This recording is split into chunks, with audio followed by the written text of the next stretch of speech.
Yo no sé cómo hacen los profesores, pero siempre se hace un poco de historia cuando se habla de un tema, ¿no? ¿Les hacen así? Sí. Sí. En el caso de la apendicitis, si bien la patología es tan vieja como el humano, su conocimiento no es tan viejo. Y lo primero que empezaron a hablar de apendicitis no fueron los cirujanos, fueron los patólogos. Por una sencilla razón, los pacientes simplemente se morían, ¿no? Entonces, en la pieza de necropsia, cuando hacía la autopsia, los primeros patólogos empezaron a encontrar un problema en la fosa ilíaca derecha, que fue la causa de la muerte, ¿no? O una peritonitis que no sabían a qué atribuirla. Miren, ¿de dónde viene? De 1711. Un preso al cual encuentra peritonitis. Algunas de las cosas le he puesto ya en amarillo porque ya son como para ir tomándolo en cuenta, ¿no? Pues, para no repetir todo. En 1812 ya encuentran peritonitis y un apéndice perforado. Entonces Parkinson ya dice, esa peritonitis es por apendicitis. Miren, estamos hablando de 1812. Recién establecen una relación entre la peritonitis y la causa. Otro, Hancock, que es primer drenaje de absceso profundo en una mujer que sobrevivió. Solamente drenaje del absceso. Todavía hasta ahí no superaba el apéndice. Estamos hablando ya, no sé de cuánto tiempo después, pero miren, en 1897 ya. La segunda parte, Fitz. Por primera vez en 1886 le pone el nombre de apendicitis a la patología causante. Porque antes de eso se conocía como peritiflitis. ¿Qué causa tiflitis? Es la inflamación del ciego. Que dicho sea de paso es uno más de los diagnósticos diferenciales de apendicitis, la tiflitis, ¿no? Es imposible de diferenciar tiflitis de apendicitis clínicamente, pero la tiflitis es excepcionalmente rara. Se ve más en pacientes inmunocomprometidos. O sea, el apéndice está sano, pero el ciego está recontrainflamado, es una tiflitis. Aquí tuvimos dos casos seguidos, que lamentablemente cambié de teléfono y se perdieron mis fotos ahí, en el cual el ciego estaba tremendamente inflamado, que me llamó el doctor, llegó a la sala de operaciones para ver si hacía colectomía derecha. Y dije que no lo tocara. ¿No? Por eso se iba a desinflamar. Y así pasó. Se desinflamó y no fue necesario hacer una resección, que iba a hacer una colectomía derecha, porque estaba tremendamente inflamado el ciego. Y no se puede sacar solamente el ciego, que sacar todo el colon derecho. Es una tiflitis.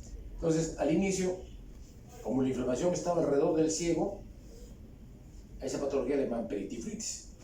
Y miren, recién Fitz, por primera vez, le llama apendicitis, o sea, ella identifica el órgano, ¿no es cierto? Primera apendicectomía en 1887. ¿Ya? Primera apendicectomía no con peritonitis, o sea, antes de su perforación. Recuerden eso, Morton. Después ya vienen nombres conocidos como McBurney y luego Murphy, que son recontra conocidos ya. McBurney por el tema de la fosa ilíaca derecha y Murphy por el tema del hipocondrio derecho, ¿no? Cirujanos norteamericanos. McBurney fue el que diseña la incisión de McBurney y le da, la historia le da su nombre al punto de McBurney, ¿no? Él no puso su nombre, ¿no? Se lo pone ya la historia, el punto de McBurney. Pero la incisión sí es de él. La incisión de McBurney es una incisión oblicua que ya no la hacemos. Oblicua en fosa ilíaca derecha. Y ya publicó un trabajo, mira, tremendo trabajo, 7 apendicectomías. Para aquellas épocas era un gran trabajo en Nueva York. Y Murphy, que después ya lo vemos en patología del hipocondrio derecho, incluso existe el signo de Murphy, ¿no? Se ha hecho más conocido por el signo de Murphy que por la cronología de Murphy. La cronología de Murphy está escrita para apendicitis. Este señor, esa migración de dolor de epigastro, de mesogastro, de fosa ilíaca derecha, esa es la cronología de Murphy, que se ve en el dolor articular típico, no en el atípico. Y el típico ya les dije que solamente es 45%, según estadística. El resto es atípico, por eso que tantos apéndices se complican y se operan tarde, por su atipicidad.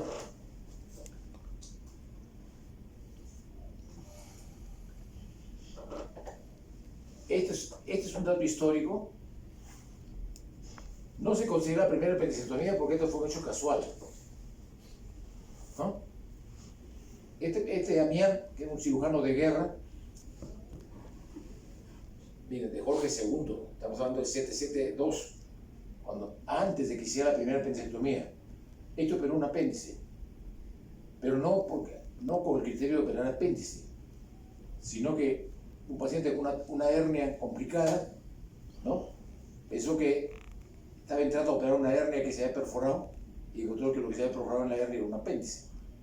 De ahí viene la famosa hernia de Amián. ¿Han tenido clases de hernias o no? ¿Han tenido o no? Sí. Bueno, ¿ya les dijeron lo que es la hernia de Amián? No comentaron. Hay hernias que tienen nombre propio, ¿no? La hernia de Amián es cuando el apéndice se ha metido en el saco herniario. Porque eso es lo que pasó con este paciente. Por eso que no se registra como la primera apendicectomía con criterio de apendicitis, sino la primera apendicectomía de casualidad, pues. Por operar una hernia complicada, encuentra que está metido el apéndice. Hernia de Amián. Así como también hay hernia de Littré. ¿Les han dicho lo que es la hernia de Littré? Tampoco. No, seguro que les han dicho. En la hernia de Littré lo que se ha metido ahí es el artículo de Meckel, ¿no? Entonces, son hernias con nombre propio. Así como hay hernia de Richter y tantas hernias que seguramente les han dicho, pero como ustedes están en otro plan y dicen que el profesor no me dijo nada. Doctor, ¿qué tan frecuente es que pase eso? ¿Amián? Amián y Littré. ¿Qué tan frecuente? Ajá. Yo he visto una sola vez en mi vida. Apendicitis metido en saco herniario. Entonces, hablar de frecuencia es muy difícil, ¿no? O sea, pregúntenle a los jóvenes de arriba si alguna vez han visto una, de repente la han visto o no la han visto. El doctor igual de repente va a decir que es la misma experiencia mía porque él entró conmigo a operar. En esa época de residente todavía. No he vuelto a ver una hernia de Amián. Nunca he visto una hernia de Littré. O sea, el artículo de Meckel metido en el saco herniario no he visto. Pero están descritos, ¿no? Existen. Ahora, ¿quién habrá hecho estadísticas ya? En biología, sobre todo para que sepan, el intestino es anterior, posterior y medio, y el apéndice es donde se encuentra. En el anterior, no. ¿Y hasta dónde llega? Hasta vías biliares. En el intestino medio, que llega hasta la mitad del colon, ¿no? Irrigado por la mesentérica superior, ahí está el apéndice. Entonces, su origen embriológico es el intestino medio. Y el intestino posterior de ahí para abajo, pues ya no nos interesa eso, es otra tema. Algunos datos anatómicos son importantes. Dice, aproximadamente se encuentra a 2.5 centímetros por debajo del árbol iliocecal. ¿Ya? Por eso es que la posición más frecuente del apéndice es retrocecal. Sin embargo, van a ver que lo ponen como gran cosa en los reportes operatorios, apendicitis retrocecal. Es la posición más frecuente, no interesa eso. La que es rara es la retroperitoneal. Es otra cosa, que lo vamos a ver después dónde se encuentra el retroperitoneal. Entonces la retrocecal es la más frecuente. No tiene posición constante. Uno cuando no lo encuentra fácilmente el apéndice, uno va al lugar donde se unen las tres tenias. ¿Ya? Las tres tenias vienen así, ¿no? En ese lugar donde se encuentran las tenias, ahí uno va a encontrar la base del apéndice. De ahí la punta puede irse donde le da la gana. Y de ahí la manifestación clínica. De a dónde se dirigió su punta, ¿no? La tenia, doctor, disculpe, ¿a qué se refiere? ¿Arterias? La tenia. La tenia. ¿Qué no saben lo que son tenias? Anatómicamente. Que va en el colon. ¿No? ¿No saben? No sé. No, yo nomás no sé. Ahorita van a ver una foto para no tener que palabrearlos. Ya sé. Pero cuando uno ve el colon, va a ver tres bandas fibrosas así, ¿no? Son las tenias. ¿Ya? Esas tenias se unen en un punto. en el ciego. Ahí van a encontrar la base pendicular. Pero a dónde se fue la punta es otro tema, ¿ya? Longitud muy variable. Miren, desde 1 centímetro hasta 25. Lo más frecuente está entre 10 y 12 centímetros por ahí, ¿no? Pero hay apéndices chiquititos y hay apéndices enormes. Y hay agenesia pendicular también. Yo nunca he visto agenesia pendicular. Pero cuando el residente empieza a gritar en sala que encontró su primer caso de agenesia pendicular, es cuando uno entra a sala a ver dónde está. Finalmente está en el retroperitoneo. Simplemente no la encontró. Pero ya estaba feliz de decir que era su primera agenesia. Yo nunca he visto una agenesia pendicular. Órgano cilíndrico y cerrado en su extremo distal, lo cual significa que tiene una sola salida. Y esa es la causa de su evolución irreversible, que tiene una sola salida. Entonces, si se obstruye, la única salida que tiene no tiene a dónde desembocar. Y va a terminar reventando, ¿no es cierto? Miren, ahí está lo que les decía, ¿ve? Retrocecal 65%, pelviana 30%, preilial, posilial, paracólica, media inguinal, son variaciones, pero la más frecuente es la retrocecal. Esa estadística, por supuesto, es importada, ¿no? Acá no sé si alguien lo habrá hecho, no tiene importancia. Ya sabe que está en el ciego, por eso se llama apéndice, y este es un dato importante, ¿no? Exceso de tejido linfático en la capa submucosa. ¿Por qué es importante ese dato? Porque es la primera causa de apendicitis, la hiperplasia del tejido linfático. Ya que lo vamos a ver más adelante. Está irrigado por la pendicular. Ese es otro dato importante. Arteria única. No tiene alternativa de irrigación.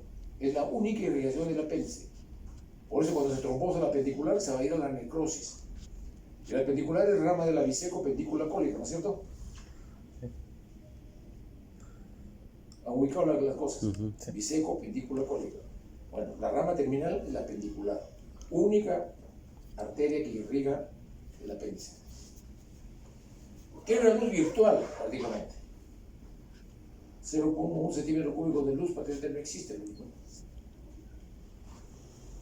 Por lo tanto, no tiene capacidad de acumulación. O sea, una vez obstruida, empieza a llenarse de edema y de líquidos y todo, y ¡poc! Porque no tiene dónde desembocar, a dónde drenar. No es el caso de la vesícula. La vesícula es una pera con una capacidad que le permite aguantar. Se obstruye, pero tiene una buena capacidad de respuesta, ¿no? Por irrigación y por volumen. El apéndice no tiene. Ya les dije que el apéndice como órgano del tubo digestivo tiene gran cantidad de células endócrinas del sistema APUD. Por lo tanto, ocurre ahí la patología que puede ocurrir en cualquier parte del tubo digestivo, ¿no? Habrán escuchado hablar de los tumores APUD, ¿no? ¿No han tenido esa clase? Hay tumores dependientes del APUD. De repente lo van a hacer. Pero en el apéndice, lo que más interesa es esto, que se ve en el síndrome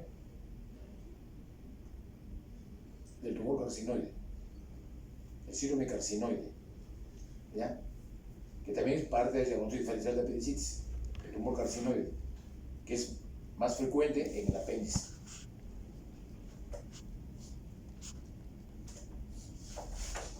Ya le dije esto de la gran cantidad de tejido linfático, ahí está. Variación que es de ubicación del apéndice. Miren.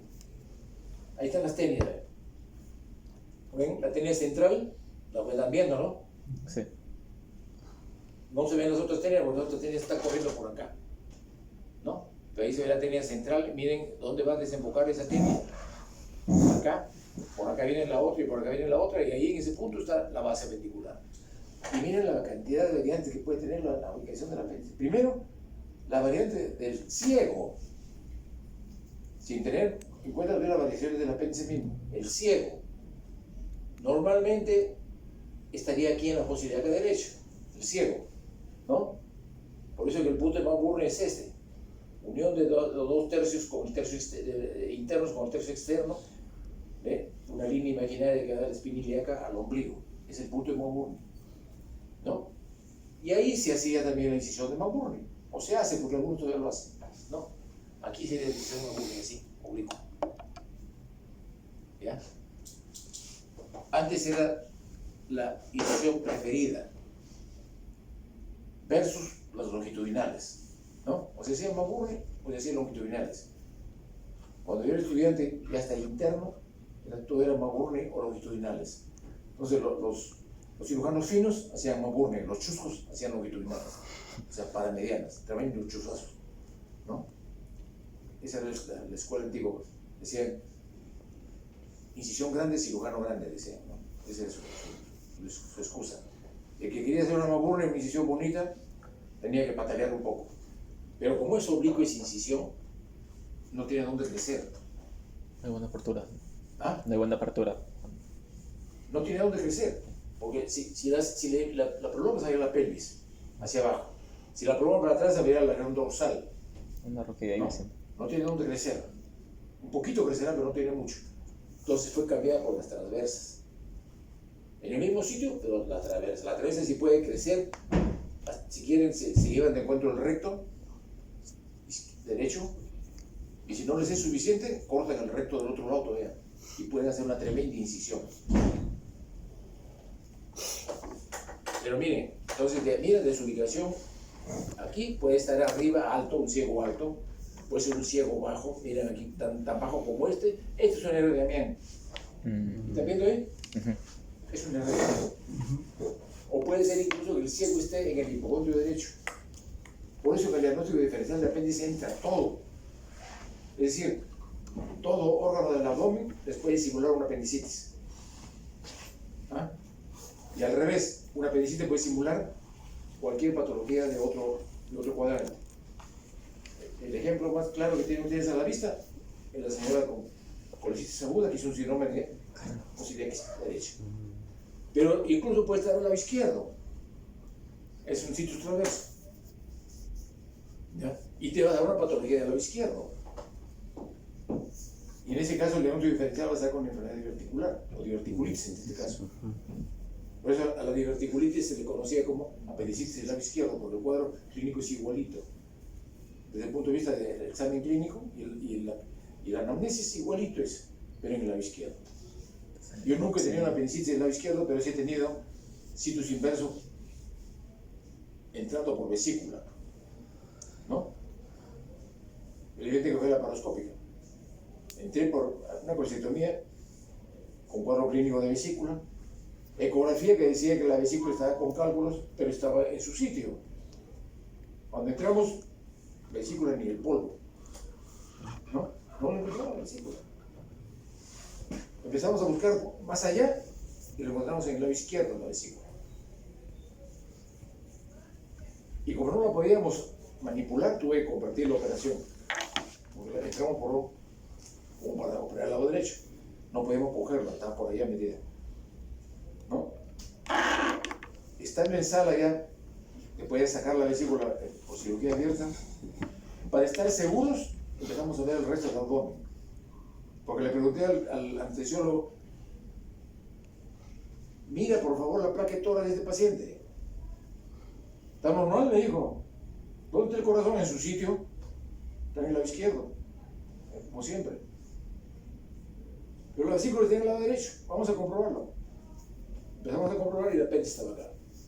O sea, era un situs inverso, pero nada más que abdominal, no completo. Hay situs inverso con dextrocardia y con levocardia. Este era un situs inverso con levocardia. O sea, el corazón estaba en el lado izquierdo, pero todo el abdomen estaba cambiado. Pero te caes, compadre. Esta es una posición retroperitoneal. Esta es la otra técnica que les decía, que no se veía ya, ¿no es cierto? Aquí sí pueden ver las técnicas. ¿No? ¿Ven? ¿Ven? Acá ven las tres técnicas, ¿no es cierto? Ya, ahí están haciendo el apéndice, pero miren hacia dónde se va. al retroperitoneal. Esta posición, si no es frecuente, es escasa. Y este es cuando entra el residente y empieza a gritar que agenesia pendicular. Porque en la cavidad peritoneal no encuentran nada. Volteamos el colon porque hay que voltearlo, eso significa desprender su inserción acá y la piel está metida atrás. Y puede ser tan maldita que se va hasta el hipocondrio derecho. O sea, es retroperitoneal y ascendente. Ya está pegada, ¿lo ven? Y se va hasta arriba. Cirugía bastante complicada para hacerlo por la laparoscopía. Abierta no es tanto problema, pero eso significa que hay que abrir el colon, pues. Hay que abrir desinsertar el colon. Este líquido. Bien.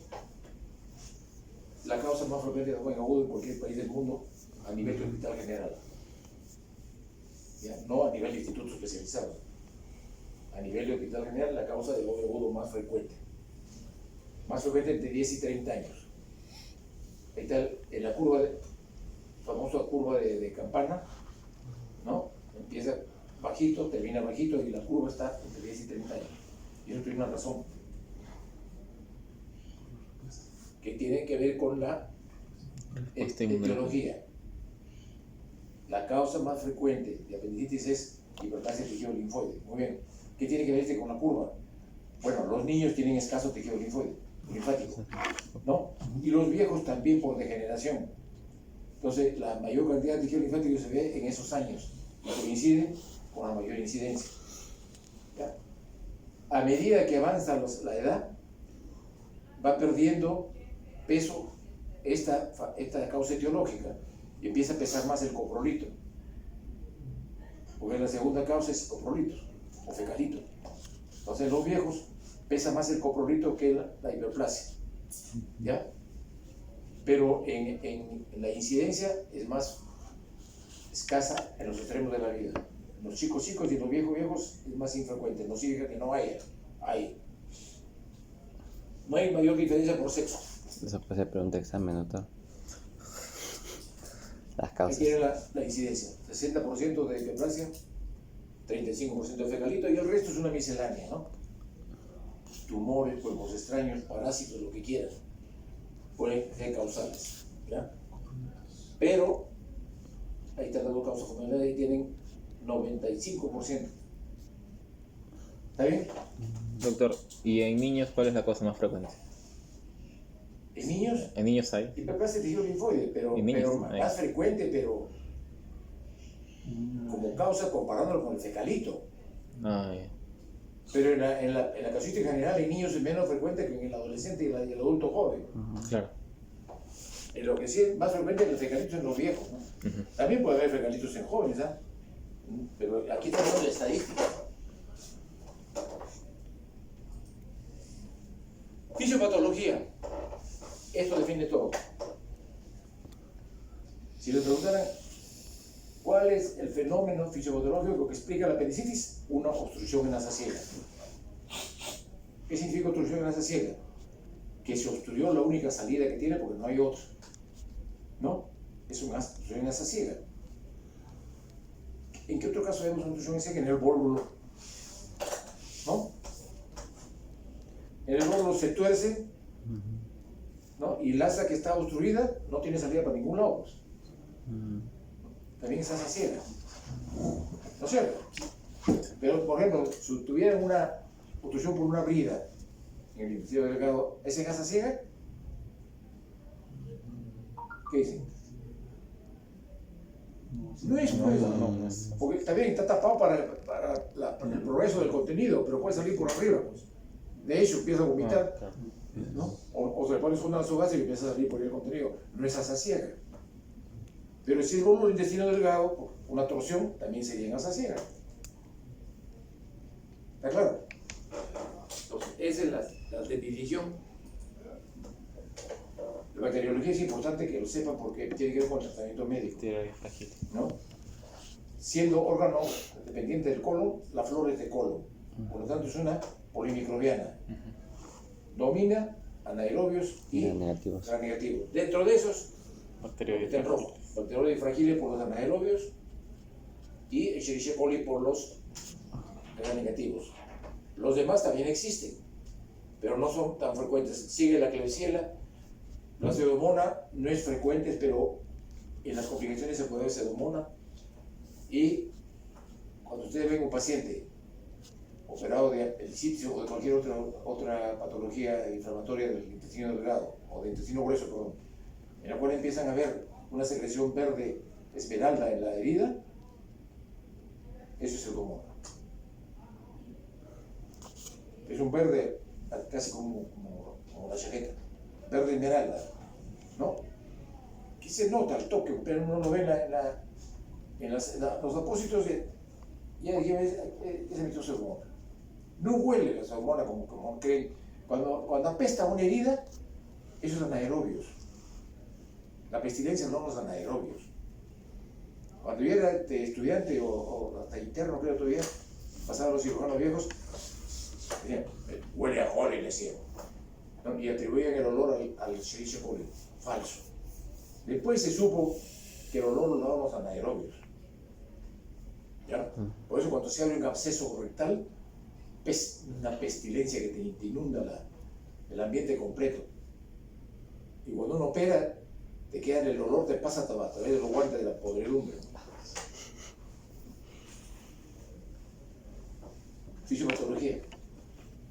Una vez obstruido, no hay marcha atrás, ¿no? Se tapó la salida y decíamos que la luz es virtual, ¿no? Y tiene una mucosa y una submucosa. Entonces, esa mucosa va a seguir secretando muco, ¿no? Pero no hay por dónde drene. Por lo tanto, empieza a aumentar la presión interluminal. ¿Entienden eso? Ya. Si empieza la presión intraabdominal en un órgano que no tiene cómo distenderse, lo primero que colapsa es el drenaje linfático. Colapsa el drenaje linfático o la hipertensión. Entonces, lo que van a encontrar es edema, pues, ¿no? Lo primero que ven es edema, le ven ese gordito en chanchito. Si progresa, porque no se operó, bueno, en estos momentos iniciales es muy difícil que se opere por el problema diagnóstico, entonces progresa el cuadro, y lo segundo que colapsa es el drenaje venoso. Entonces, ¿qué van a encontrar? Edema y congestión. ¿Estamos? Edema y congestión. Pero ¿qué pasa dentro del apéndice? ¿Qué cosa había aparte de moco? Materia fecal. Entonces, en un órgano que está cerrado, lleno de moco, es un caldo de cultivo riquísimo. ¿Para qué? Para el desarrollo de gérmenes. Entonces empieza a formarse pus. Todavía estamos en un ambiente cerrado. Entonces, hay una supuración dentro del uso. ¿Están de acuerdo? Sí. Entonces, primera etapa, catarral o congestiva. Segunda etapa, supurada o flemonosa. ¿Ya? La primera también es reumatosa, ¿no? Ahí tiene un ¿De ejemplo. buena matos? Bien, gorda el apéndice y el ciclo de venas, ¿no? ¿Qué cosas serán? ¿Qué etapa? Catarral. ¿Cómo? La catarral. Catarral. Congestiva o catarral, pues. Ojalá todas se operaran en este momento. Miren ustedes acá se ve la diferencia, ¿no? De la parte distal, la obstrucción debe estar por acá nomás, ¿no? Miren la parte distal, un calibre normal del apéndice, comparen con este calibre de acá y miren la congestión. Este es el mesoapendicular, es una incisión, este paciente de acá de mi cosecha, ¿no? Está saliendo por una incisión chiquitita, que es una Rocky Davis, a la junta sale el apéndice, a la del meso, acá uno busca el apendicular y se liga y se acabó la operación. Una apendicitis catarral. Doctor, y en esa etapa, la catarral, la congestiva, ¿cómo es la sintomatología? ¿Hay sintomatología? ¿Cómo que no va a haber? Ya está pues con apendicitis. O sea, pero... Ya duele el apéndice en Ya hay la McBurn, derecha, ya hay... pero el problema es si uno diagnostica en esta etapa. Esto no va a durar más de 12 horas. No, ¿No? En 12 horas ya incluso pasó de catarral a supurada, pero todavía no se ha complicado. Ahí tienen otro caso. Miren, gordita congestiva, ¿no? Ya está, es la misma apéndice anterior que ya fue ligada en su base y ligada en su base, perdón, y en su meso, ¿no? Ya salió. Es una catarral. Ojalá así operáramos todo. Acá miren otra etapa más avanzada, ¿no? ¿Qué ven acá? Memo. Inflamación. Acá está la base, Sí. que ha sido ligada, ¿de acuerdo? ¿Ven que está hinchado? Sí. ¿No? Ya no hay congestión acá, está blanquecina. Esta apéndice está supurada. Si se nos rompe en la extirpación, va a salir pus, ¿no? Porque acá ya es pus, es una flemonosa. No está complicada todavía, pero si se nos rompe, ya nos complicó, pues se va a comportar como una perforada, porque esto es pus, es una flemonosa. En cambio, esta etapa es más avanzada, pues. ¿Qué cosa hay acá? Necrosis. Hay necrosis, que todavía es distal la necrosis, ¿ah? Todavía es distal, es focal, pero es necrosis ya. Entonces, dijimos que primero colapsa el sistema linfático, luego el sistema venoso y por último colapsa el sistema arterial, porque la presión no cesa. Entonces se trombosa la arteria ventricular y empieza a aparecer necrosis. Primero focal y luego puede ser total. Aquí empieza ya a considerarse apendicitis complicada. Por una sencilla razón. Mientras la pared ventricular no está necrosada, es impermeable. O sea, no deja pasar gérmenes de su luz a la cavidad. Obviamente, cuando se perforó ya no hay barrera, ¿no es cierto? O sea, ya pasa todo de la cavidad, de la luz a la cavidad. Pero la necrosada ya tampoco deja de ser permeable, ya es porosa. Ya tiene microperforaciones.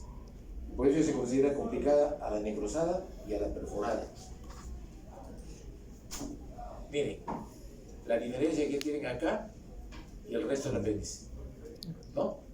Este es normal, esta partecita de acá es normal.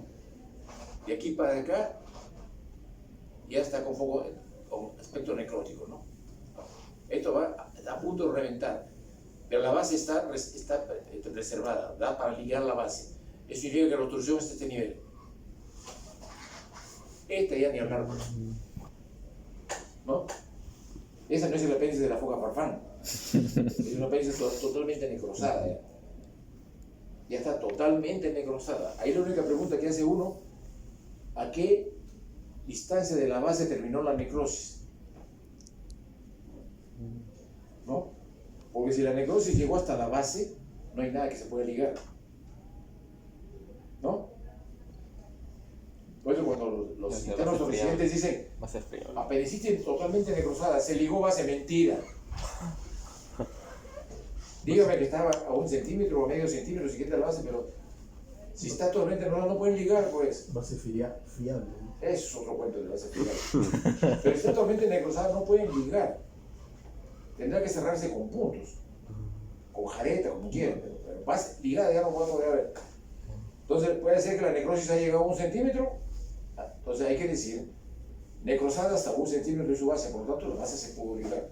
Es una necrosada. Esta, miren, totalmente necrosada. Sin embargo, aquí hay una ligadura, ¿no? ¿Ven? Podrida, totalmente necrosada. Entonces, si les dicen cómo se clasifica la apéndice desde el punto de vista evolutivo, la apendicitis, digo, en complicadas y no complicadas. No complicadas, catarral y flemonosa. Complicadas, necrosada y perforada. Y si se perfora, ya va a seguir 2 caminos. Si la naturaleza defiende, va a ser focalizado el problema. Entonces sería una peritonitis focal. Si no se defiende, se va a ir a toda la cavidad y se va a hacer una peritonitis difusa. En los niños es más frecuente la difusa, porque el niño no tiene epíplon suficientemente desarrollado como para ir a tapar. Porque el gran vigilante es el epíplon, ¿no es cierto? Entonces, si es un epíplon corto, no va a poder ir a tapar. Dependería en todo caso del líquido para para bloquear el problema, pero no hay epículo. ¿De acuerdo? Entonces, dos caminos de la perforada, difusa o focal. A veces el apéndice ya tiene tanto de evolución que está digerido. Porque acaban de ver ahí ese que ha sido drenado nada más, ¿no? No han encontrado el apéndice. Solamente lo han drenado. ¿Ha visto ayer? Y mueve la cabeza porque no ha venido. Sí, visto bien. Ya, ese paciente tenía un absceso pendicular y solamente lo han drenado. Porque no pude encontrar el apéndice. Debe estar digerido. Pacientes que vienen aquí con 4 o 5 días o más, ya no hay apéndice, una cochinada. Van a encontrar el resto, como que de repente lo saca el aspirador. Ahí lo que interesa es drenar el absceso. Después veremos qué pasa, ¿no? Puede ser fístula, sí, puede ser fístula secal. Esta complicación, piliflebitis, es muy severa. No la vemos. No la vemos. Pero antiguamente, en la época que no había antibióticos y no se operaban los apéndices, era causa de muerte. La piliflebitis es una complicación severa. Es una siembra séptica del hígado. A partir de un foco apenticular. ¿Por qué vía? Porta. ¿No? Por la vía porta se siembra el hígado de microabscesos. Esa es la piliflebitis. Tómbolos piógenos, abscesos hepáticos, sepsis, falla multiorgánica. No la vemos, felizmente. Pero sepa que esa complicación es fatal. ¿Ya? Pues no se puede operar. Pues, ¿cómo lo operan? Pueden operar un absceso hepático, pero aquí es una siembra de abscesos. Hay que confiar solamente en la respuesta de la naturaleza y el tratamiento antibiótico que ahora podemos tenerlo de diferentes niveles, ¿no? Hay que darle con todo, a veces salta. Doctor, disculpe. ¿Qué? Para pasar de un estadio a otro, ¿hay algún tiempo o dependiendo de los factores del paciente y de dónde está la un periodo a otro, ya les dije, el apéndice debe operarse entre las 12 horas, ¿ya? Para operarlo en sus etapas no complicadas. Algunos aguantan 24 horas, ¿no? Pero uno no puede estar haciendo ¿cómo se llama? Elucubraciones para ver hasta dónde me aguanta. Eso lo hacían los nazis con los judíos, ¿no? A ver hasta dónde aguanta para hacer sus trabajos experimentales. Déjalo ver cuánto aguanta con apendicitis, ¿no? Pero el organismo es muy variable. Aquí ven pacientes que llegan después de días con un proceso muy focalizado, ¿no? Y otro que llegan a las 24 o 48 horas y ya está reventado. Ese es en cuanto a la evolución de la apendicitis. Otra cosa ya es la respuesta del organismo, ¿no? Cómo se defiende. Hay gente que se defiende mucho mejor que otra. Un factor elige el epíplo competente, ¿no? Los inmunocomprometidos, obviamente, se van a defender menos. Para todo tipo de infección, ¿no? Incluyendo esta, ¿no? Entonces, ahí tienen el resumen de todo lo que hemos dicho. Y esta clasificación es importante porque tiene que ver con el tratamiento, si no, ¿para qué se pide, no? Criterios de diagnóstico. Ahí entra el tema del dolor visceral, el dolor somático, porque el dolor referido a apendicitis no hay, pero sí hay dolor visceral. Esa es la primera etapa del dolor apendicular que no se diagnostica. Pues. El paciente viene con dolores de mesogastrio o de epigastrio, un poco de náuseas, vómitos, inapetencia. ¿Quién va a pensar en apendicitis? ¿No? Gastritis, le cayó mal la comida, ¿no? Le dan su sintomático y se va a su casa. El dolor del examen es vago, difuso. Cuando regresa, con el cuadro ya focalizado, ya está haciendo dolor somático, con irritación del peritoneo parietal. Ahí es más fácil de diagnosticar. Ya el paciente lo señala, me duele acá. Entonces, ya el historiador ya tiene que preguntarle dónde empezó tu dolor. Empezó por acá. Ahora me duele acá, tiene cuadro típico con coronarquía Murphy, cuando es típico. Y cuando uno examina ya en etapa posterior, ya el dolor es focalizado con respuesta peritoneal. Hay reacción peritoneal. Ahí viene ya la riqueza sinológica, ¿no? de cada caso, que varía también. Ya les dije algunas cosas. No esperen riquezas de signos en un anciano. La pared del anciano está flácida y ya no reacciona, no le va a dar una respuesta por irritación peritoneal tan buena como la del joven. Por eso que muchas veces se subdiagnostican los ancianos, pensando que le va a dar la misma respuesta, ¿no? Igual el niño, es el otro extremo de la vida, es difícil por ahí porque no puede uno pedirle datos al niño. La mamá es la que nos da los datos, ¿no? Y el examen físico del niño es muy difícil, sobre todo en el bebé, ¿no? El más grandecito ya puede uno diagnosticar, pero en el bebé hay que confiarse en lo que nos refiere la madre, y el examen físico es dificilísimo. Entonces, estas dos cosas están expresadas muy bien en la apendicitis, con la cronología de Murphy. El problema es que, ya les dije, solamente 45% dan cronología de Murphy. Entonces, el dolor apendicular, el dolor abdominal, digo, es el síntoma dominante en apendicitis como en cualquier otro abdomen agudo, con estas características, siempre y cuando el paciente pues, esté en condiciones de presentar dolor. Ya les dije, si bien el dolor abdominal está presente en abdomen agudo siempre, les dije que había excepciones, ¿no es cierto? Paciente en coma, paciente con daño de médula. No. Ahí se van a la sepsis. Y nos llaman cuando tiene un paciente con sepsis y dicen el foco séptico debe estar en el abdomen porque no lo encuentro por otro sitio.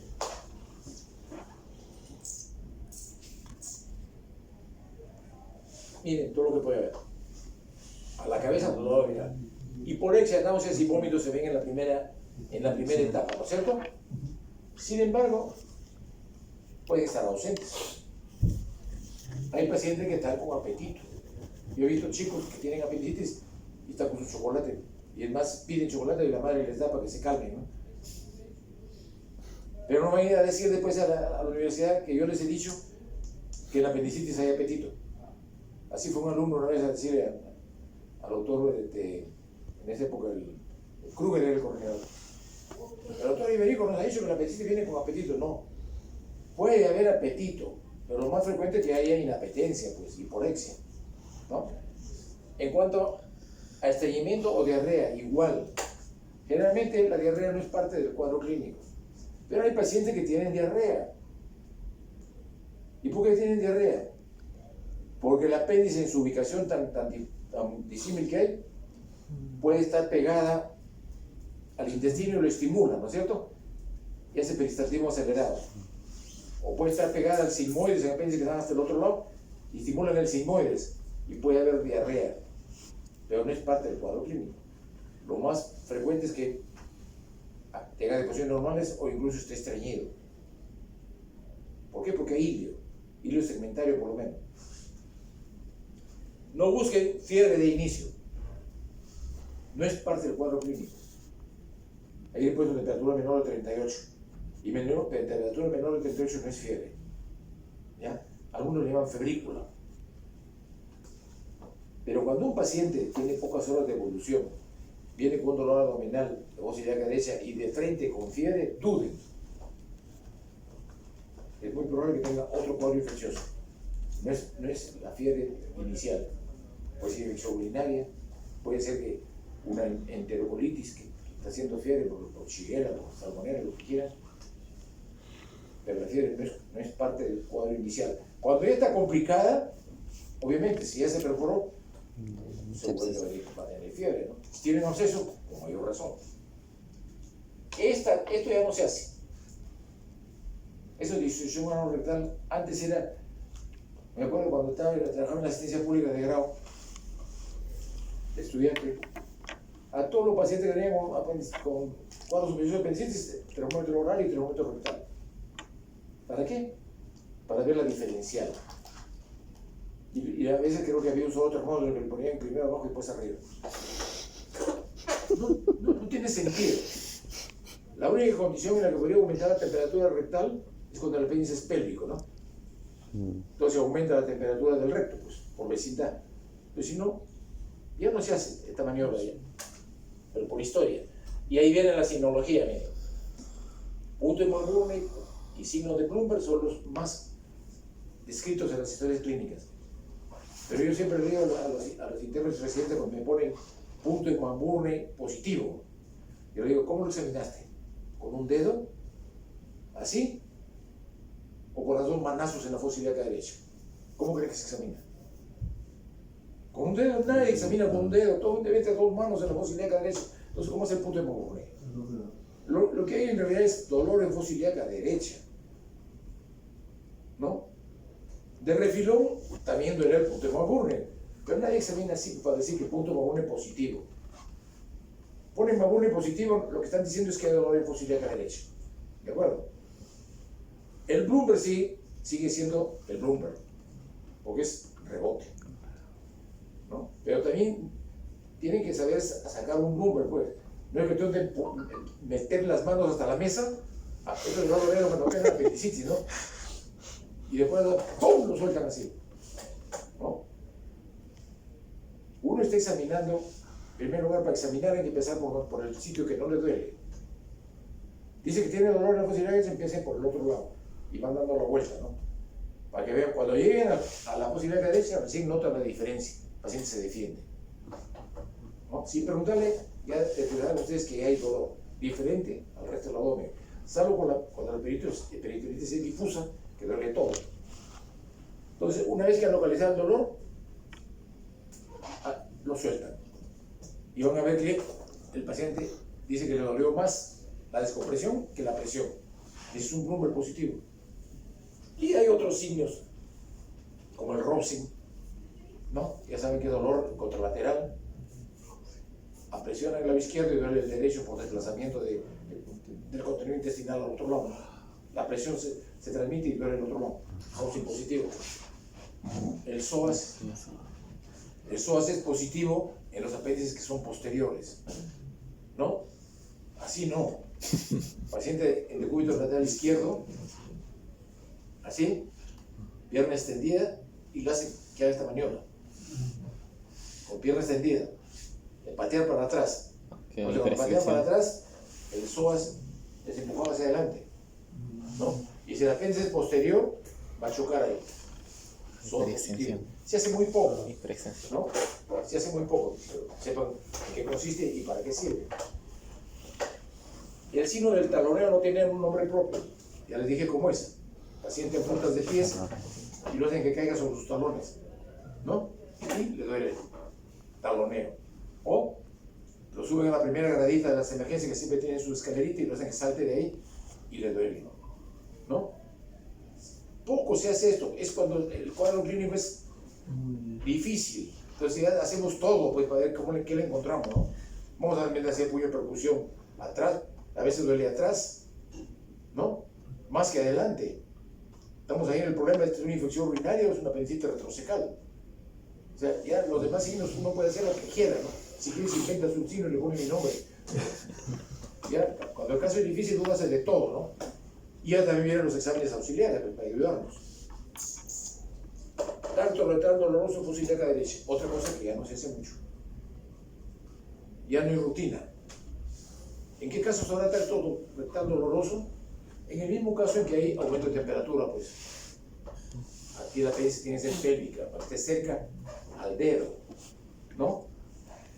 Porque el dedo va a llegar a unos 10 centímetros más o menos, así sea es una mano largaza, llega a unos 10 centímetros, 12 centímetros a lo más, ¿no? Entonces no va a llegar hasta la fosa ilíaca derecha, pues. Pero si el apéndice es pélvico, la cerca de abajo no va a sentir dolor. Pero no es en todos los casos. Si ya está perforada, ya pasamos primera etapa, ¿no? Y hay cronología de Murphy, como les dije. El dolor va a ser más fácil de perseguir, ¿no? Y ya habrá pues fiebre. Y si hay fiebre habrá taquicardia, ¿no? Y si es localizado, el dolor va a seguir siendo en la fosa ilíaca derecha, pero mucho más evidente, más rico. O incluso puede palpar una masa, dependiendo de cuántos días tiene. Si tiene varios días y el proceso sigue siendo focalizado, no solamente van a encontrar dolor, pueden encontrar una masa también.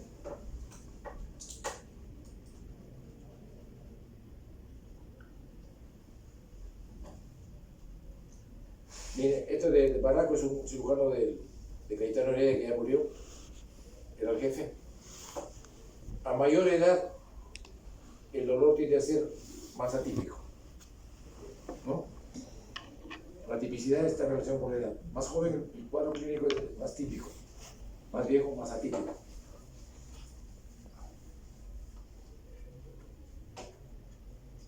Ahí no tienen el dato estadístico, los trabajos de Barraco. ¿Qué exámenes auxiliares? De cajón, hemograma y orina. De cajón se pide hemograma y orina. Y hemograma completo pídelo de una vez. Como en cualquier abdomen agudo les dije. Los internistas tienen la mala costumbre de pedir un hemograma y después lo pasan a cirugía y uno tiene que pedir hemoglobina, hematocrito, grupo de RH porque no le pidieron. Pídanle completo, porque si no el paciente, sea para el diagnóstico, sea porque tiene que entrar a sala, el hemograma debe ser completo, ¿no? Con hemoglobina, hematocrito, grupo y RH. Siempre van a decir que la apendicitis viene con leucocitosis. 80-85%, ¿qué significa? Que hay un 20 o 15% que no traen leucocitosis, ¿no? Neutrofilia, puede haber aumento de bastones, pero puede ser perfectamente anormal el hemograma. ¿Y quién manda ahí el cuadro clínico? Probablemente los haga dudar un rato, ¿no? Pero si el cuadro clínico persiste y sigue siendo de las mismas características, el hemograma perdió su valor. Entonces es válido cuando suma, pero cuando resta, no anula el diagnóstico clínico. Hacemos poco proteína C reactiva. Este es un examen que es inespecífico, ¿no? En cualquier proceso inflamatorio sube la proteína C reactiva. Se pide cuando hay duda de diagnóstico, pero no de rutina. El examen de orina puede ser útil para el diagnóstico diferencial, pero si no, va a ser indispensable para el acto operatorio si el anestesiólogo no lo acepta. Entonces siempre debe estar presente. Pero supóngase que viene un paciente, sobre todo mujer, con dolor de fosa ilíaca derecha y fiebre de inicio. Pide el examen de orina patológico, fuertemente patológico, ¿no? Piense que esa paciente más que todo tiene una infección urinaria, hasta que se demuestre lo contrario, ¿no? Dolor lumbar probablemente, disuria, ya son signos que nos van a hacer pensar más en un dolor de fosa ilíaca derecha, perdón, en una infección urinaria. También puede venir con hematuria, ¿no? Y si es con hematuria, un dolor cólico fuerte, intensísimo, piensen en litiasis urinaria. El dolor de la apendicitis no es intensísimo, no es un dolor aparatoso. El paciente no viene revolcándose de dolor por apendicitis. Cuando ve un cuadro aparatoso, dolor, entra chivateando, ¿no? Un tremendo dolor que no pueden ni siquiera estar quietos, eso no va a ser apendicitis. O es una litiasis urinaria, o es una torsión de quiste de ovario. Eso sí duelen así. Eso sí duelen así. Dolores aparatosos. Mira, la PCR, les dije que no se usa mucho, ¿no es cierto? Pero miren cómo varía, ¿ves? 5 de promedio en la normal, 33.8 en la no perforada, 128.5 en la perforada. Entonces sí hay relación, ¿no? Pero no se pide de inicio si no se piden casos especiales. Pero miren, es evidente, ¿no? Que la PCR se altera, pero por ejemplo es inespecífica. ¿La placa de abdomen simple sirve o no sirve en la apendicitis? No se pide de inicio, no se pide también tampoco de rutina. Salvo que el paciente venga haciendo cuadros, síndromes especiales, ¿no es cierto? Por ejemplo, que venga haciendo un síndrome obstructivo. ¿La apéndice puede venir con síndrome obstructivo? Sí. Claro. Sobre todo apendicitis complicada, en la cual el bloqueo, o sea, el plastrón, está conformado por intestino delgado, no solamente por el virus, sino el intestino delgado está metido ahí, va a ser un cuadro obstructivo. Acuérdense de esa paciente que quien está haciendo la historia de la vesícula perforada. El paciente hizo un cuadro obstructivo. ¿Por qué? Porque el hilo se metió donde estaba la vesícula perforada, ¿no? Y se obstruyó, pues. Igualito puede pasar en la fosa ilíaca derecha, no puede ser un cuadro obstructivo. Entonces, de poca utilidad. Pero, ¿qué pueden ver que nos sugiera una imagen radiopaca en la fosa ilíaca derecha, en un cuadro dudoso, más o menos, porque si es un cuadro evidente ni siquiera vamos a pedir placa? ¿Qué está sugiriendo esa imagen radiopaca en la fosa ilíaca derecha? Un fecalito. Eso no se tiene que llevar un fecalito. Puede haber un hilo segmentario, que también lo describe el ecografista. El ecografista también lo describe como hilo segmentario, ¿no? Burbuja aérea o nivel de hidronemio de fosa ilíaca derecha, podría decirlo que hay un absceso, ¿no? Que tiene líquido y tiene gas. Neumoperitoneo raro. ¿Por qué? Si el apéndice perfora, estamos hablando de perforación de visera hueca, ¿no es cierto? Pero ¿por qué nos da neumoperitoneo? ¿Por qué creen? A ver si se les ocurre algo. Si se perfora el estómago, se perfora el duodeno o se perfora el intestino delgado, va a dar neumoperitoneo. No siempre, pero hay que buscarlo. Pero en apendicitis no. ¿Por qué? Porque está obstruida su luz, pues. ¿No? La causa ha sido obstrucción, por lo tanto no sale aire del colon a la luz, por eso no se ve neumoperitoneo. Enema de vario, lo he puesto ahí sobre vaciles que no lo piden nunca, no tiene sentido. Pero como cuando esto está puesto ahí es porque alguien lo ha pedido, ¿no? ¿Qué van a ver? Entonces es para decir no. La ecografía se ha vuelto bastante de uso frecuente en dolor abdominal de fosa ilíaca derecha, sobre todo en mujeres. ¿Ya? Sobre todo en mujeres. Pero no porque nos diagnostique apendicitis, sino porque nos elimina otras causas más que todo. Perfecto. ¿No? Causas ginecológicas. Perfecto. O en el caso de que uno palpe masa.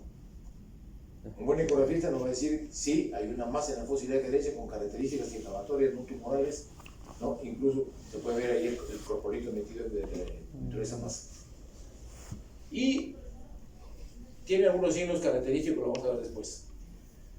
Los ecografistas dicen, o tienen una verdad aceptada. El apéndice normalmente no se ve en la ecografía. Cuando se ve, es porque está inflamada. Si no se ve, probablemente no tenga apendicitis. Porque como les dije, tiene una luz virtual, ¿no? Un órgano cilíndrico que se pierde en medio del líquido. Pero cuando crece, se engorda, ya tiene una estructura que es más fácil de identificar, ¿no? Como un órgano cilíndrico de dimensiones aumentadas en la fosa ilíaca derecha, a veces hasta ven el corporito dentro, ya pues ahí sí diagnostican, ¿no? La tomografía en apendicitis es excepcional. Tiene que ser un cuadro clínico demasiado dudoso para pedir una tomografía. Demasiado dudoso. Y esto les mostré en la clase, ¿no? La imagen del ojo de buey, que es un corte transversal del apéndice, y un corte longitudinal con un corporito adentro.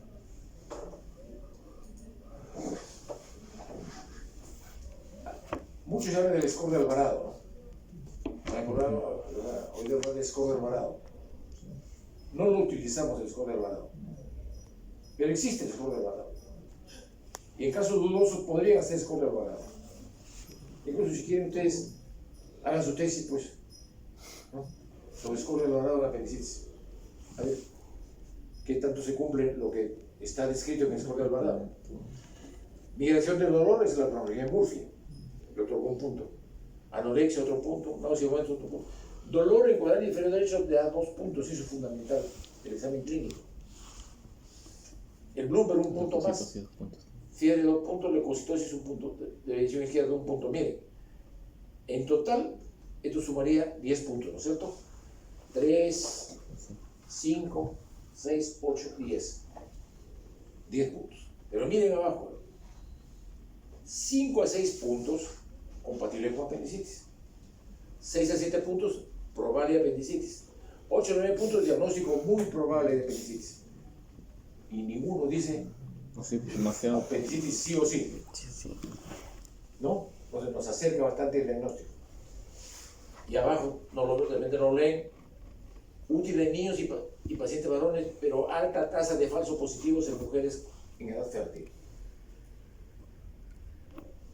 Alta tasa, porque la patología ginecológica nos hace confundir mucho, la causa más frecuente de error diagnóstico en mujeres, la causa ginecológica.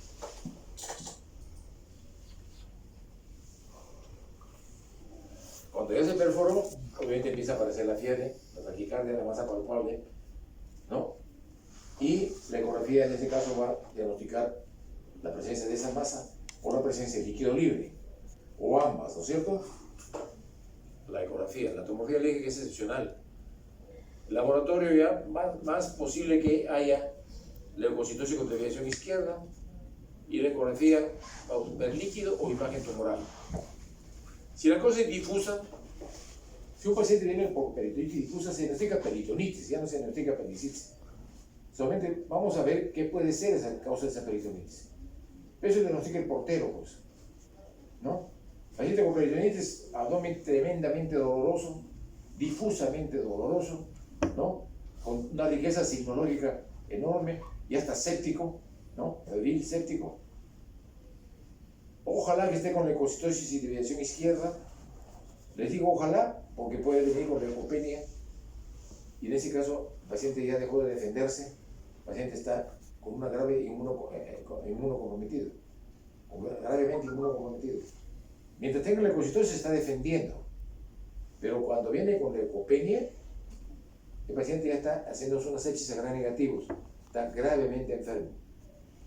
O cuando viene con hipotermia, igual, cuando viene con fiebre todavía se está defendiendo, pero si está con hipotermia ya dejó de defenderse, está haciendo una sepsis severa. ¿Ya?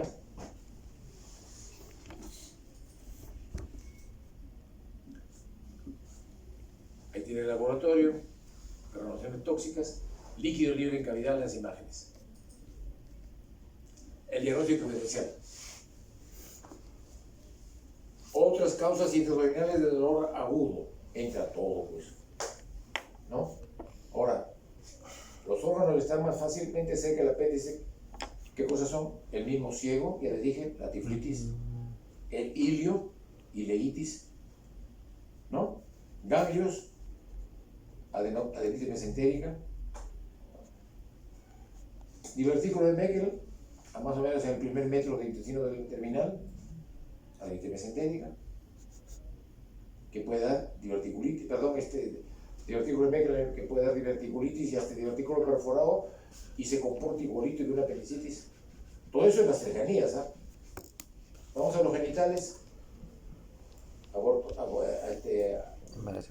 embarazo ectópico, quiste de ovario pedículo torcido, enfermedad inflamatoria pélvica que se llama PID, ¿no? Lo llamo PID por sus siglas en inglés, ¿no? Pelvic Inflammatory Disease. Como somos nosotros imitadores americanos, lo llamamos por sus siglas en inglés PID, ¿no? Enfermedad inflamatoria pélvica. Infección urinaria, litiasis urinaria, todo eso en las cercanías. Pero otros órganos distantes también pueden dar apendicitis. Perdón, digo, confundir el diagnóstico. Vesícula baja, ¿no? Patología del sigmoides que está metida en el lado derecho. Sigmoides también redundante. Todo puede simular una apendicitis. Esto es lo más frecuente, ¿eh? Patología torácica, mira, en los niños sobre todo. Hay pacientes que nos mandan los pediatras por abdomen agudo y tienen una neumonía de base. O que tienen problemas respiratorios altos y hacen adenitis mesentérica. ¿Algo más? Dime. Sí, doctor. Lo de embarazo ectópico es en sí por el embarazo ectópico o por ruptura de embarazo ectópico. Bueno, cuando ya se rompió, y el paciente viene haciendo un síndrome hipovolémico, o la paciente. El asunto es antes que se rompa. Cuando él tiene un embarazo ectópico que está creciendo, ¿no? Y ya viene con dolor, ¿Ya? Hay que ver ahí cuándo fue su última regla. Pero ya les dije en clase, las mujeres mienten, pero con unas ganas, ¿no? Primeramente niegan relaciones. Y te embarazas. Hasta en sala siguen negándolo, ¿no? Cuando ya se reventó, ya viene con síndrome hipovolémico, es otra cosa ya. Dolor con síndrome hipovolémico en mujer fértil, piensen en embarazo ectópico hasta que se demuestre lo contrario. Ya les he dicho, quiste de ovario pedículo torcido es un dolor aparatoso, tremendo dolor. Ahí sí la mujer chivatea con ganas, no hay que, es un dolor por isquemia, ¿no? Paciente que viene con esas características, piensen en otra cosa, no en apendicitis. Esa en su ecografía, a veces la ecografía abdominal no detecta nada, pero la ecografía vaginal sí. Pero hemos tenido pacientes que con ecografía el ginecólogo nos ha dicho que no hay nada. Entramos a la sala y tremendo quiste torcido, ¿no? A esa hora lo llamamos, que venga a sala a resolver su problema, que no lo pude diagnosticar en el preoperatorio. Antes ya estaba la incisión hecha. Venía el ginecólogo, sí, pero por esa incisión yo no puedo trabajar, ¿no? Agarraban, lo cerraban la fosa ilíaca derecha y hacían otra incisión suprapúbica para sacar el tremendo quiste. Ahora con la laparoscopía ya uno evita el corte, igualito es el diagnóstico, ¿no? Y miren, lo que les dije, toda la patología abdominal puede confundirse con apendicitis. En la primera etapa, sobre todo, cuando el dolor no es focalizado, ¿no? Patología de ácido péptica, colecistitis, obstrucción intestinal, gastroenteritis, diverticulitis, todo puede simular. Todo. Todo encaja. Todo puede simular una apendicitis y una apendicitis puede simular todo. Obviamente, lo que uno busca son las causas más frecuentes, ¿no es cierto? De diagnóstico diferencial.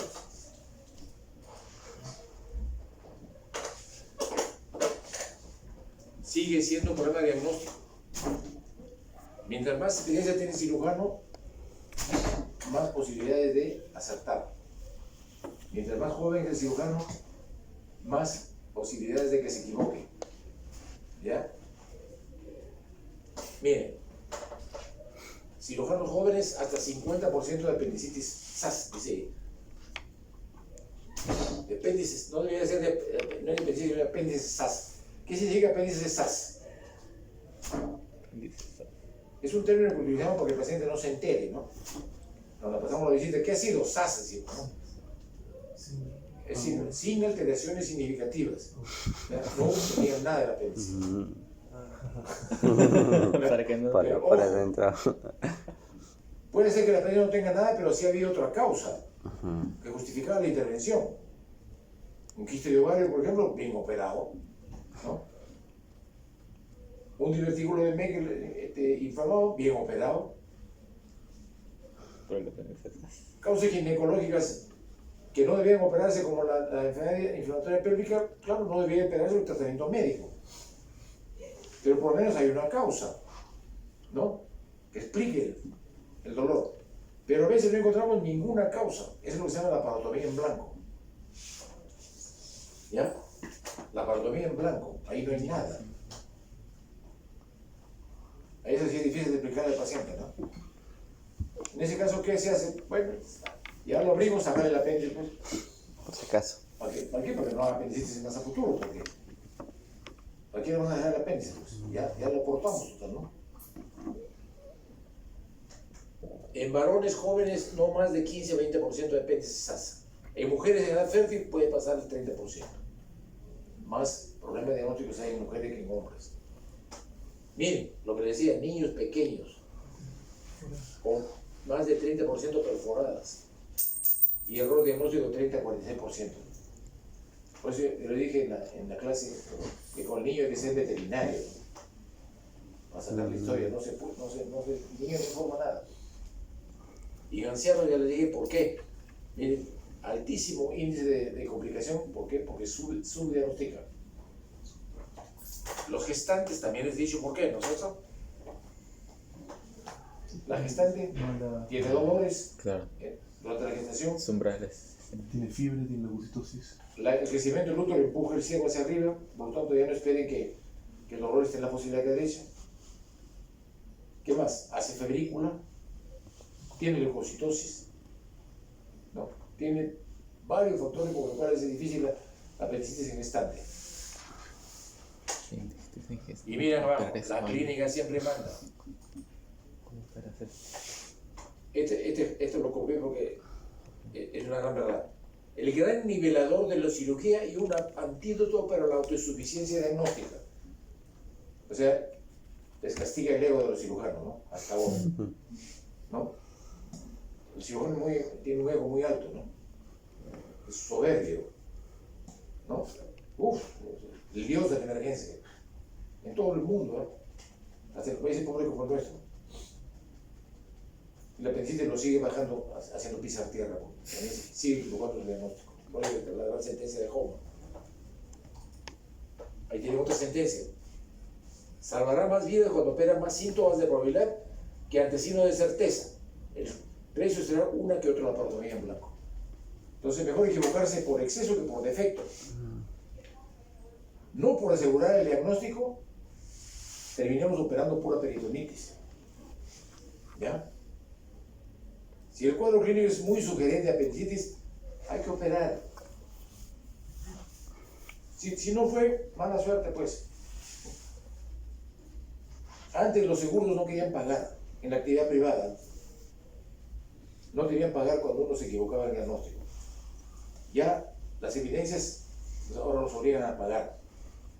Pero eso no significa que tenga ¿cómo se llama? Mi experiencia con un 50% de errores, eso no lo acepta nadie, ¿no? Pero están aceptados hasta un 20% de error para las compañías de seguros, ¿no? 20% no es poco. Ahora, la laparoscopía ahorra tiempos y plazos, ¿no es cierto? ¿Tienes tantas dudas? Métela al laparoscopio, pues.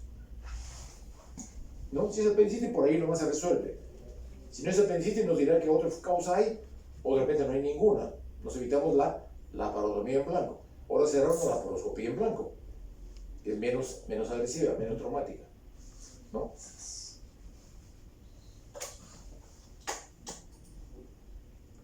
Tratamiento. Este arbolito. Dolor en fosa ilíaca derecha. Clínica típica de apendicitis aguda. Pruebas complementarias innecesarias, dice. ¿Sí? Si es un cuadro típico de apendicitis, ¿para qué le pido cosas? Pide sus exámenes preoperatorios. Ya viene con su hemograma y su orina. Y es un paciente joven, probablemente con eso no se entre a sala. Pero ya por exigencias médico-legales, ¿no? Hay que completar sus exámenes preoperatorios. Y le vamos a pedir el preoperatorio completo, sobre todo en la clínica privada. Porque el cirujano tiene que cuidar de la espalda porque los enemigos están alrededor, ¿no? Entonces tiene que pedirle pues, glucosa, creatinina, tiempo de coagulación y sangría, VIH, pruebas para sífilis y riesgo quirúrgico. Porque si tiene una complicación y no le pide riesgo quirúrgico, te van a meter preso. Hay que pedirle todo. Pero para el diagnóstico no es para el diagnóstico. Es como exámenes preoperatorios. Entonces, por este camino, miren, pero es un tercio de caso nomás. No hay nada que pedir. Al otro lado, los 2/3. Diagnóstico clínico dudoso, hay que observar un poquito más y hay que hacer pruebas complementarias. Si las pruebas complementarias, como el hemograma, la radiografía simple de abdomen, la ecografía, regresan a este punto, y ya está el diagnóstico hecho, a cirugía. Si por el otro lado el dolor sigue sin diagnóstico, se considera como un dolor abdominal inespecífico. Estos al final podrían ser dados de alta, ¿no? O pasar a otra especialidad, o por último, son casos que pueden irse a su casa y pueden regresar de nuevo con apendicitis. Nos equivocamos en el diagnóstico. Pero cuando regresan a este lado, ya el diagnóstico va a ser intervenido y ya empiezan las apendicitis complicadas porque todo este recorrido toma tiempo, ¿no? ya estamos en apendicitis complicada. Entonces, aquí trabajamos rápido, por aquí hay demora y terminamos con complicaciones. Si es un cuadro típico de apendicitis aguda, y así no fuera típico, pero ya está diagnosticado abdomen agudo posible apendicitis, el paciente entra con antibióticos. ¿Ya? Primero con criterio profiláctico. Si está complicada, se vuelve tratamiento. Y cuando hablamos de tratamiento, estamos hablando de 5 o 7 días o más, ¿no? El apéndice puede ser abordada por cirugía abierta o laparoscópica. No es gol estándar hasta ahora la laparoscopia para apendicitis, ¿eh? Aunque los colegas cada vez, mientras más jóvenes son, más quieren hacer laparoscopía, ¿no? Claro, de bonito, pues, ¿no? Le pongo en mi tarjeta ya, cirujano laparoscopista, tiene otro caché, ¿no? Pero no es gol estándar. En vesícula sí, es gol estándar, en apéndice no. Una apendicitis no complicada, en paciente flaco, una incisión así chiquitita en la fosa ilíaca derecha, ¿no? Alta el siguiente día, ¿no es cierto? Pero una apendicitis complicada, la cosa cambia porque ya la incisión no puede ser tan chiquita. Si es peritonitis difusa, la cosa empeora porque va a tener necesidad de sesión lavado peritoneal y eso no se puede hacer por incisión chiquita. Si el paciente es obeso, ya no puede ser incisión chiquita. Entonces, en esas situaciones gana peso la laparoscópica, ¿no? Porque uno puede abordar la apendicitis con la misma incisión chiquita en un obeso o en un flaco, puede hacer un lavado peritoneal por las mismas incisiones, incluso con mayor precisión, con menos agua, en una laparoscopía que en una abierta. Entonces, si es profilaxis antibiótica congestiva, pulmonosa o supurada, ahí terminó el tratamiento. Profilaxis. Si está complicada, el tratamiento lo continúa. ¿Ya? Miren, aquí dice formas complicadas de apendicitis aguda: flemón apendicular, absceso apendicular, peritonitis aguda difusa. Si es difusa, Es perforada. tratamiento antibiótico, sí, continuado. Tratamiento quirúrgico especial, lavado peritoneal. ¿Ya? En la difusa, la diferencia lo hace el lavado peritoneal. ¿Ya? Los drenajes son optativos, no son obligatorios. ¿Ya? Si es focal, es apendicectomía con drenaje, no lavado peritoneal. No se puede cometer la tontería de ir contra la naturaleza, ¿no? La naturaleza hizo su trabajo muy bonito de bloquear un proceso y lo lavamos. ¿Qué hacemos? Lo dividimos. Ya rompimos la defensa. Lo que sí hay que hacer es un drenaje. Si es un absceso que tiene varios días de evolución, y cuando hablamos de varios días ya estamos hablando de una semana o más, que vienen pacientes por acá, lo único que hay que hacer es un drenaje. Y si ese drenaje se puede hacer transparietal en buena hora, ¿ya? Y si es transparietal, eso lo hace el radiólogo intervencionista. ¿De acuerdo? Si es una masa bien organizada en la fosa ilíaca derecha, pacientes que vienen de la sierra de Ayacucho, ¿no? Que yo les decía, ¿por qué demonios no se quedaron en Ica? ¿Por qué tienen que venir hasta Lima? ¿No? Pero bajan a la costa y se vienen hasta Lima, con una masa que tiene 10 días de evolución, ¿no? Lo que hacemos es hospitalizamos al paciente. ¿Lo operamos? No. Le damos tratamiento antibiótico. Y si el cuadro va disminuyendo en síntomas y en signos, ya no se opera. ¿De acuerdo? Si la ecografía nos dice que en esa masa tiene un núcleo líquido, ¿qué significa? Que hay un absceso. Drenaje. Transparental o abierto, como quieran. Pero si la masa es polimorfa, una masa inflamada, un flemón, no se opera. Pero no le damos de alta. Hay que dar el tratamiento antibiótico hospitalizado al paciente. Baja el dolor, desaparece la fiebre, la masa empieza a disminuir, a su casa. Es el manejo de masa apendicular. Si la masa es tumoral es otra cosa, no va a bajar nunca, ¿no?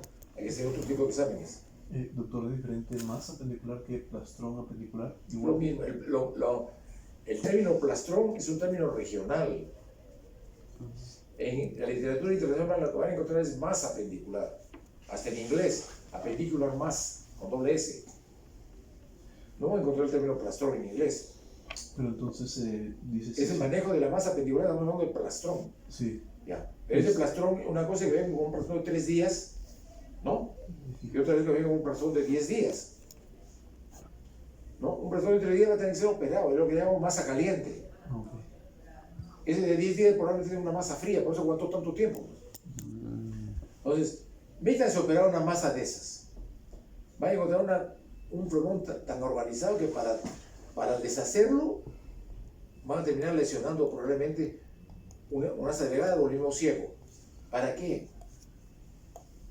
El apéndice ya no se opera una masa fría, el apéndice se queda ahí, Se va a quedar. necrosado o pues ya Depende digerido. estuvo digerida Sí. o no. El problema es el futuro. Ujú. Por acá debe haber. Acá está. El futuro. Apendicectomía diferida, dice ahí, ¿no? Entonces, hay 2 alternativas para el manejo futuro de la masa apendicular. Apendicectomía programada o apendicectomía a demanda. ¿Qué significa programada? Que en 3 o 4 meses lo podemos pasar a operaciones. ¿Por qué? Porque no le saqué el apéndice. Pues. Y ese paciente nos puede hacer otro cuadro apendicular. ¿De acuerdo? Y a demanda significa que si me haces un nuevo cuadro, lo opero. ¿Ya? ¿Cuál es la masa aceptada? Es la a demanda. Pero tiene mucho que ver con la edad, ¿no? Si es una persona joven, de repente la inclinación va a ir hacia la programada, ¿no es cierto?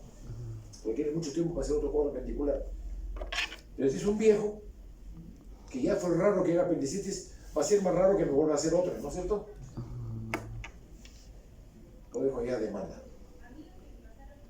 Es el manejo de masa apendicular. Y, como le dije, el tratamiento ya antibiótico va a ser prolongado en 5, 7 días, 10 días, depende de cómo funcione el cuadro. A veces incluso hay que cambiar de antibióticos, hay que rotar de antibióticos porque el esquema que le iniciamos no funcionó. Y hay que dar antibióticos de mayor poder, ¿no? De segunda mano, le llamamos, ¿no? Ya no los esquemas clásicos, sino cambiamos de esquema. Si aparece, por ejemplo, una complicación con pseudomonas, hay que dar antibióticos para pseudomonas, anticedomónicos, ¿no? Ahí están los aminoglicósidos, están las quinolonas, ¿no? Está la ceftazidima, que es de las cefalopenia tercera, la ceftazidima. Hay que ver cefalopenia, podemos usar de cuarta, podemos usar carbapenems, ¿no? Si se metió un estafilococo aureus, en complicación, hay que usar tratamiento para estafilococo aureus, ¿no? Específicos. Ya, esos pacientes están días de días, ya están con cultivos y están con muchos criterios diagnósticos diferentes que van apareciendo en el camino. Y ahora el armamentario es otro, ¿no? ¿Está claro? Muy bien. Para que vean que también algo de técnica tenemos que discutir. Yo le he puesto incisión de elección en cirugía abierta transversa. Ya no Mahurne. De elección. Y le he puesto entre paréntesis Rocky Davis. ¿La Rocky Davis es una transversa? Sí. Pero no todas las transversas son Rocky Davis. ¿Ya? Yo toda mi vida he hecho Rocky Davis. Desde que me enseñó un cirujano que vino de Estados Unidos hace, ¿cuánto? Año 75. Más de 40 años, ¿no? De Eduardo Barbosa. Vino de Estados Unidos y me enseñó la Rocky Davis, nunca la abandoné. Antes no la conocíamos, hacíamos pura Mahurne.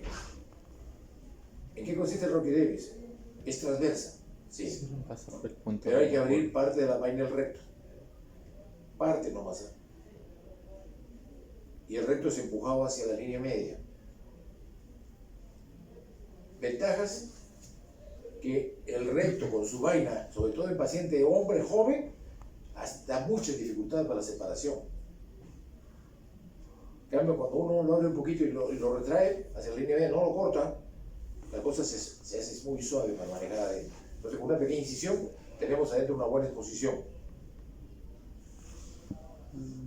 ¿Ya? Pero la gente no hace Rocky Davis de rutina, yo siempre lo he hecho de rutina. Lo hacen cuando las papas queman. O sea, cuando no pueden hacerlo por una travesa convencional porque las cosas dentro se vuelven un embudo, no es cuestión de ampliar la piel, porque adentro está el embudo, pues, ¿no? Entonces ahí recién cortan el recto. Entonces están ampliando la decisión, ¿no? O sea, por necesidad. Abierto la cavidad, localizado el apéndice, la técnica puede ser directa o retrógrada. Cuando el apéndice está suelta, la técnica va a ser directa. Uno coge el apéndice, como he visto ahí con pinzas de Babcock, son así, Babcock, coge el apéndice así. Y uno va al meso, hace un huequito, hace una pinza, ligadura del meso, un hilo cero, vamos a la base, ligadura de la base con otro hilo cero, apéndice afuera. O sea, ligadura con hilo, muñón libre. El muñón se trata con un poquito de tintura y yodo o se chapuzca con el electrocauterio. Nada más. Vareta. Muñón queda libre. No es complicado. ¿Ya? Está complicada, hacemos lo mismo, pero dejamos un tren. Hay peritonitis difusa, hacemos lo mismo, pero lavado de calidad. Ahora, si no hay base que se pueda ligar, ahí vienen las cosas diferentes, ¿no? Ya viene lo que se llama recurso del cirujano. Entonces, mientras más mayor el cirujano, es el cirujano recursero, dice, ¿no? Tiene recursos. Cómo manejar una situación inesperada. Jareta, suturas, o simplemente lo dreno porque no, el ciego es fijo, no me da ni para una sutura, y si le pones un punto se corre porque el ciego está recontra frágil. Ese es el ciego friable. Le pongo un punto y se rasga, entonces el huequito va agrandando.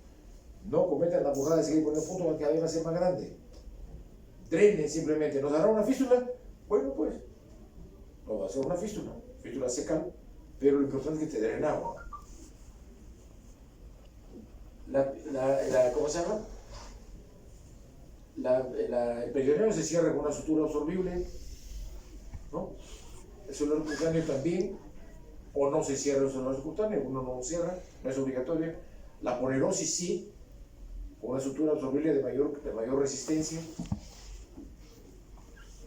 Y la piel, una sutura fina, puede ser seda fina, delgada, o nylon fino, 5 ceros, 4 ceros, lo que tengan a mano, pero no un tazo con ceros que son horribles que le ponían antes con hilo 10, no una vulgaridad. Ahí tiene. Lo que estoy haciendo ahí, este soy yo. Miren, una incisión transversa, chiquitita.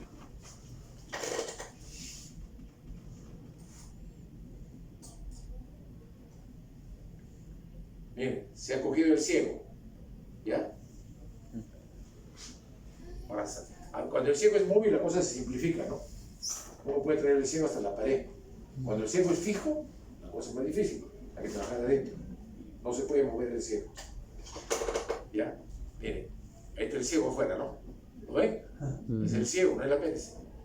Ahí está el apéndice. ¿Ven? Ciego, base, apéndice. ¿Ven? Apéndice cogido con Babcock. ¿Lo ven? ¿Lo pueden ver o no? Sí. De aquí para acá delgadito, de aquí para acá gordo rechocho. Ligadura del base.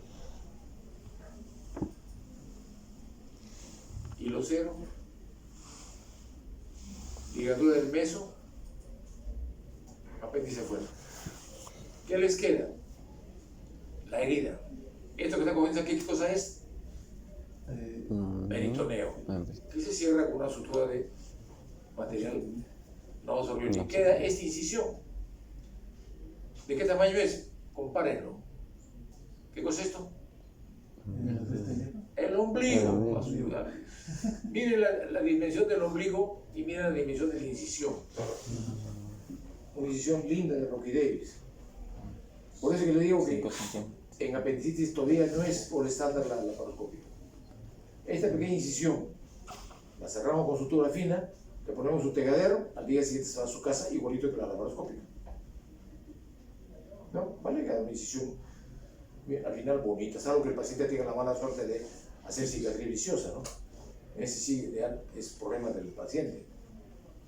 Pero cuando el paciente tiene una grandaza ahí, huella de vacuna de su infancia, seguramente que va a ser quetoide también, pero es una condición.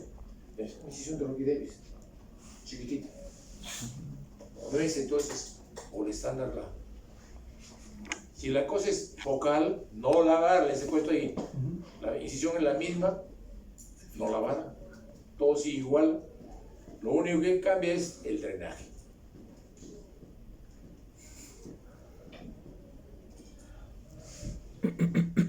Es el manejo que le dije del blasón apendicular o masa apendicular, hospitalización, reposo, hidratación, antibióticos. Acá en este caso vamos a poner un esquema ciprometronidazol, analgésicos, monitorización.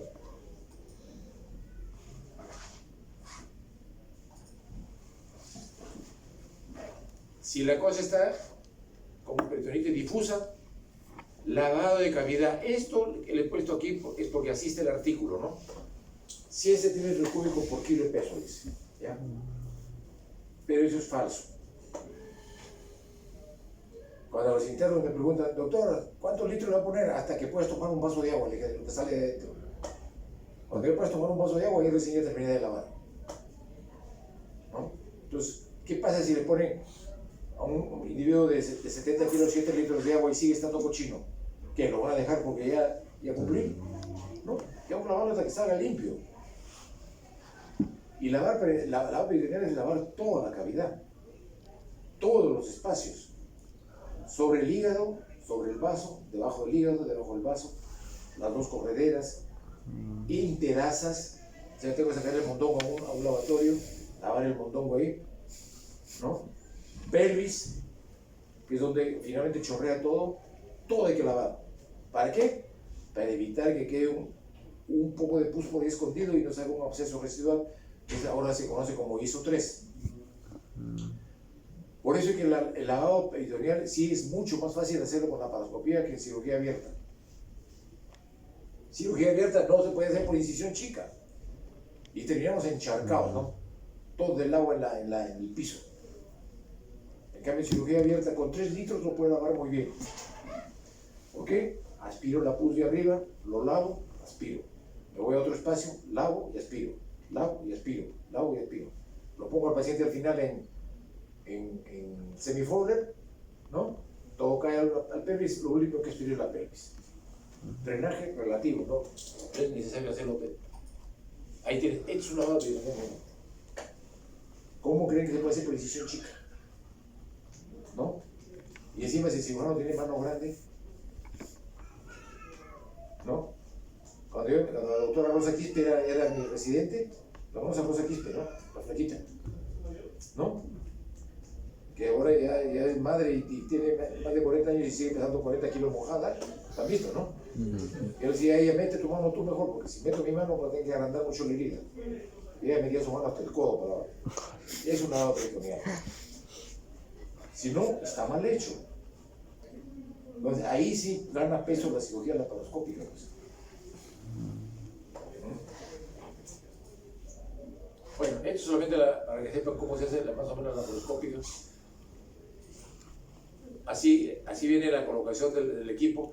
Cuando uno hace cirugía abierta, el cirujano está del lado derecho del paciente, ¿no es cierto? Y el ayudante está al frente. Cuando es laparoscópica es al revés. El cirujano está en el lado izquierdo. ¿Por qué? Porque tengo que ver el apéndice así. No lo tengo que ver acá. Lo voy a ver así en la pantalla. Lo tengo que ponerme al frente. ¿No? Y mi ayudante está al costado. El ayudante en la cirugía laparoscópica lo único que hace es la cámara, manejar la cámara. El cirujano tiene que hacer todo. Entonces tiene que manejar las dos manos. Tiene que manejar dos manos, cirujano de una mano. En vesícula puede trabajar con una mano. Su ayudante le coge la vesícula con dos manos y uno trabaja con una mano. Pero en apéndice es imposible. El cirujano tiene que coger su apéndice, con la otra mano tiene que ligar, hacer todo. El asistente lo único que hace es cámara. Y tiene ventajas, por supuesto, sobre todo cuando la cosa está complicada, ¿no? Esquema antibiótico. Ya les dije que la flora del apéndice es la flora del colon, por lo tanto es polimicrobiana, ¿no es cierto? Anaerobios y gram negativos. Entonces, lo que escojan tiene que cubrir esas floras.